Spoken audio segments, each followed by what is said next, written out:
কি খাদ্যই শৰীৰত আইৰণৰ অভাৱ দূৰ কৰে আপুনি জানেনে? যদি নাজানে, এই প্ৰতিবেদন আপোনাৰ বাবে।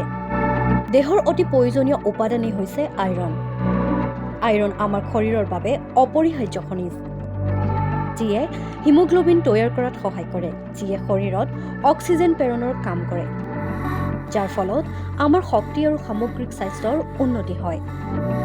আইৰণৰ অভাৱত ৰক্তহীনতা, ভাগৰুৱা আৰু দুৰ্বলতা আদি সমস্যা দেহত দেখা দিয়ে।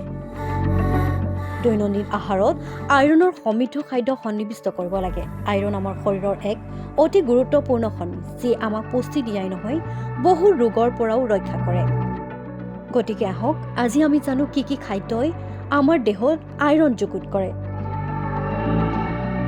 কাজু, আলমণ্ড আৰু খেজুৰত প্ৰচুৰ পৰিমাণে আইৰণ থাকে। এইবোৰে শৰীৰক শক্তি প্ৰদান কৰে আৰু আইৰণৰ অভাৱ পূৰ্ণ কৰে। প্ৰতিদিনে আপুনি ৪-৫টাকৈ ড্ৰাই ফ্ৰুটছ খালে স্বাস্থ্যৰ বহু উপকাৰ পোৱা যায়। ডালিম কেৱল সুস্বাদুযুক্তই নহয়, ইয়াত প্ৰচুৰ পৰিমাণে আইৰণো থাকে। ই শৰীৰৰ তেজৰ অভাৱ দূৰ কৰাত সহায় কৰে। প্ৰতিদিনে এটাকৈ ডালিম খালে হিমোগ্লোবিনৰ মাত্ৰা ভাল হৈ থাকে।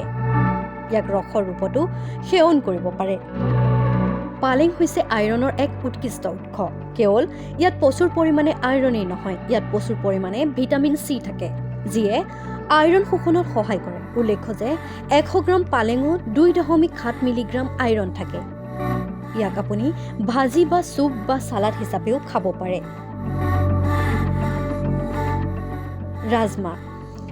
ৰাজমা আইৰণৰ ভাল উৎস। ইয়াৰ উপৰিও চয়াবিনতো প্ৰচুৰ পৰিমাণে আইৰণ পোৱা যায়। মচুৰ দাইল বা এবাটি বিনে আপোনাৰ শৰীৰৰ দৈনন্দিন আইৰণৰ প্ৰয়োজনীয়তা পূৰণ কৰিব পাৰে।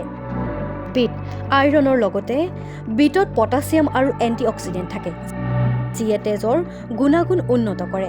বিটৰুটৰ ৰস খালে বা চালাড অন্তৰ্ভুক্ত কৰিলে উপকাৰী হয়। ই তেজ বৃদ্ধি আৰু শৰীৰ বিষমুক্ত কৰাত সহায় কৰে আৰু যথেষ্ট পৰিমাণৰ আপোনাৰ শৰীৰত লাগতিয়াল আইৰণ যুগুত কৰে। সেয়ে আপুনি নিতৌ এটা বিটৰ আধা অংশ হ'লেও সেৱন কৰিব। পালেং শাক পালেঙত এক আইৰণৰ উৎকৃষ্ট উৎস। কেৱল ইয়াত প্ৰচুৰ পৰিমাণে আইৰণেই নহয়, ইয়াত প্ৰচুৰ পৰিমাণে ভিটামিন চি থাকে, যিয়ে আইৰণ শোষণত সহায় কৰে। উল্লেখ্য যে ১০০ গ্ৰাম পালেঙত ২.৭ মিলিগ্ৰাম আইৰণ থাকে। ইয়াক আপুনি ভাজি বা চুপ বা চালাড হিচাপেও খাব পাৰে। বিট আইৰণৰ লগতে বিটত পটাছিয়াম আৰু এণ্টিঅক্সিডেণ্ট থাকে, যিয়ে তেজৰ গুণাগুণ উন্নত কৰে। বিটৰুটৰ ৰস খালে বা চালাড অন্তৰ্ভুক্ত কৰিলে উপকাৰী হয়।